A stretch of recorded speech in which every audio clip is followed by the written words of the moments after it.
আপনাদের আন্দোলন তো এখন পুরাটাই হচ্ছে গিয়ে জামাত শিবির আর বিএনপির দখলে চলে গেছে। ফেসবুকে প্রোফাইল যারা লাল করছেন, আমি তাদের উদ্দেশ্যে বলতে চাই, আমি ততটুকু পর্যন্ত লাল যতটুকু পর্যন্ত আপনারা যৌক্তিক দাবি, কোটা সংস্কার ছিল, যৌক্তিক দাবি, বিচারের দাবি ছিল, ততটুকু পর্যন্ত আমিও আপনাদের সাথে লাল ছিলাম।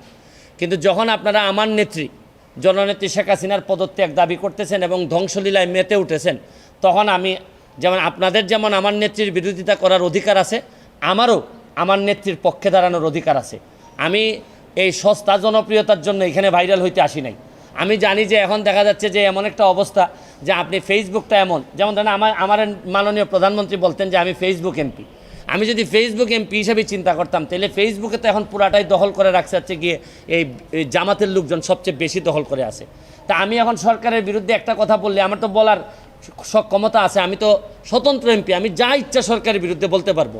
তা আমি তো একেবারে এখন তো আমি মানবতাবাদী, শুধু মানবতাবাদী না, দেখতেন আমি যদি আজকে খালি সরকারের বিরুদ্ধে বলি, কালকে থেকেই সবাই বলবে যে সুমনকে আমরা প্রাইম মিনিস্টার দেখতে চাই, প্রধানমন্ত্রী দেখতে চাই।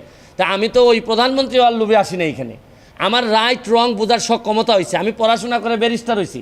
আপনারা বলতে পারেন যে আমার পড়াশোনা খুবই খারাপ, মান খুবই খারাপ, কিন্তু এইটা আমি আপনাদেরকে জিজ্ঞেস করতে চাই, প্রধানমন্ত্রীরা আপনারা এই রিজাইন করাবেন, সরকার পতন করাবেন, পতন করায় আপনাদের আন্দোলন তো এখন পুরাটাই হচ্ছে গিয়ে জামাত শিবির আর বিএনপির দখলে চলে গেছে। তাইলে আপনারা জামাতকে আবার ক্ষমতায় আনবেন, তারেক জিয়ারে আবার ক্ষমতায় নিয়ে আসবেন যিনি দ্বন্দ্বপ্রাপ্ত। তাইলে আপনারা যদি এইগুলো আনেন, তাহলে আজকে আপনারা এক দফা চাচ্ছেন।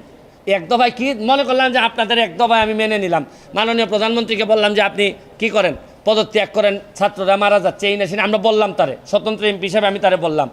আজকে যারা এক দফা দিচ্ছে, কালকে এরা আরেকটা দফা দিবে, দিয়া বলবে যে আপনি আওয়ামী লীগ করা বন্ধ করেন, এই দেশে কেউ আওয়ামী লীগ করতে পারবে না। 2 দিন পরে বলবে যে এই দেশে মুক্তিযুদ্ধের চেতনা থাকবে না। এরা একটার পর একটা দফা তো আপনি যদি সব সারেন্ডার করে মেনে নেন, তাহলে আমরা যাব কোথায়? আমি তো কোনো সংঘাত চাই না, আমি তো কোনো ধরনের সংঘাত, একটা প্রাণহানিরও আমি কোনোভাবেই পক্ষে না।